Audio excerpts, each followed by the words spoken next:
Yeah, UCF was a team that was starving for a win, and you could see it. They were building momentum. Out the TCU game, the Baylor game, um, they were a team that was really starving and just trying to just fight and claw and scratch and everything to get a win. They, was tired of being the last team in the conference that hadn't got a win yet, and they played like it. They played desperate. They played aggressive. They played like they had the will not to lose. Um, and I thought they were really, really aggressive, and that was the thing that was the determining factor. Um, they matched us shot for shot. They took us out of turning them over by having some confidence and taking care of the press and making some big shots when we did trap them. Going inside was the thing that we thought we could be able to neutralize, but again, 35 came to play. She hadn't played like that all year, So again, hats off to them. They did a really good job. This was a very much an offensive shootout performance, but your team was able to win the points off a turnover battle 30-9. Just how big was your defense for to kind of keep it as close as it was? Well, that's the thing. It should have been 50-9. We didn't play defense the second half like we did the first half and being able to do what we need to do. I think we forced 7 turnovers the first quarter and only 2 the second quarter. So it started to go down as the game started to go. We lost some of our intensity on that because we started focusing on making shots when we've always had a defensive culture. And right now we're wavering in that right now. So we have to get that identity back. You ended up weaponizing your depth for 39 of 4 on the bench points. How big is depth a component in your game, and just how do you end up working with it tonight? That's huge for us because we want to wear people down so we can get a chance to play 10, 11, 12, so we can keep applying pressure and keep denying the basketball and keep trapping people. But we started out with so much foul trouble, and some of it was, questionable here and there. I thought number 3 was throwing her body into people just like we were throwing our body into people, and she was getting the calls and we wasn't. So again, you can look at it both ways, and officials come over and explain, and no need to argue or go crazy because again, they're not going to change the call. But we just do what we do all the time and just send them in and see what they say. But I thought that deficit of allowing them to score at the free throw line when they couldn't score in that first quarter was the difference in the game. Caitlin Peterson has been a team leader for UCF all of this season. Of course, you're watching the film coming in and now seeing her play on the court. What do you think of her performance tonight? She's a Big 12 player. We thought they had one Big 12 player, and she's it.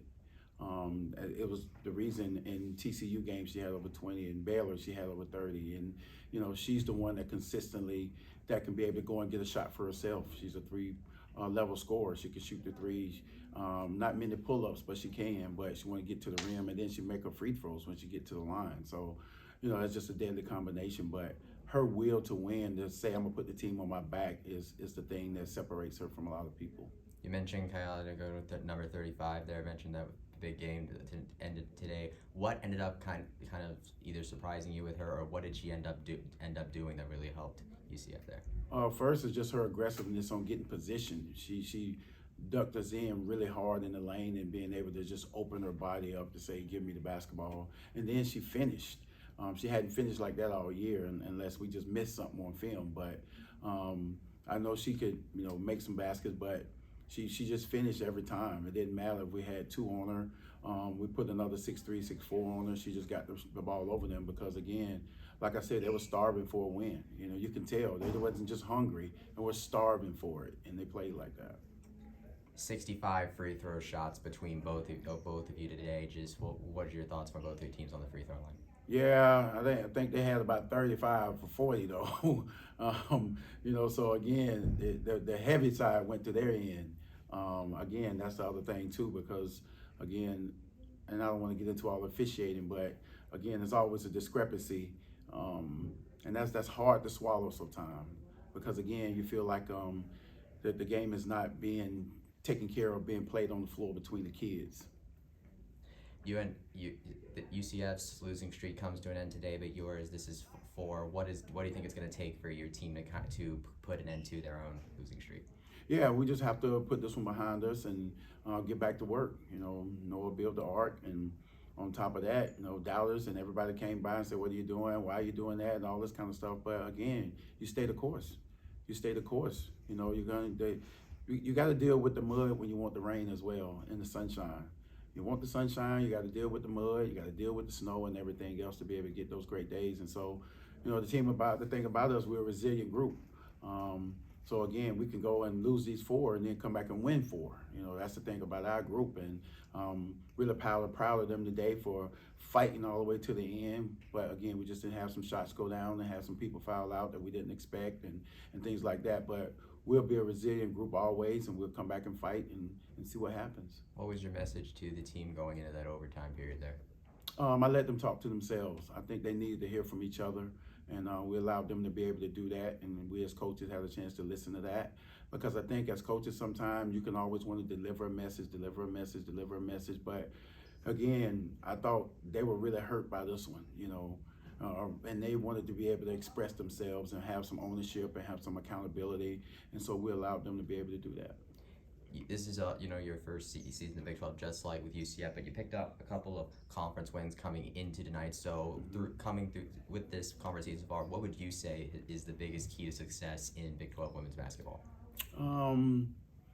You have to come in with the mindset of understanding you can't have a night off. You have to have a practice every single day like it's a Big 12 game. You got to have every weightlifting session, every conditioning session, every going to class and being in class and doing your best every single time. Everything has to be like you're playing in a Big 12 game. It needs to be that heightened, that sense of urgency, that determination on all of it, because that's the only way you win in this league. You have to.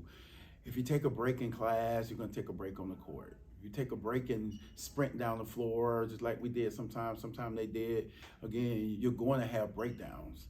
But if you're not sharp and don't have a sense of urgency and determination on everything you do, that's why we say everything matters, because it is. Every single thing matters. The way you walk, the way you talk, the way you speak to your teammates, the way you high-five each other, the energy you give off, the positive affirmations, the effort, every single thing. And you have to do that each and every day like that.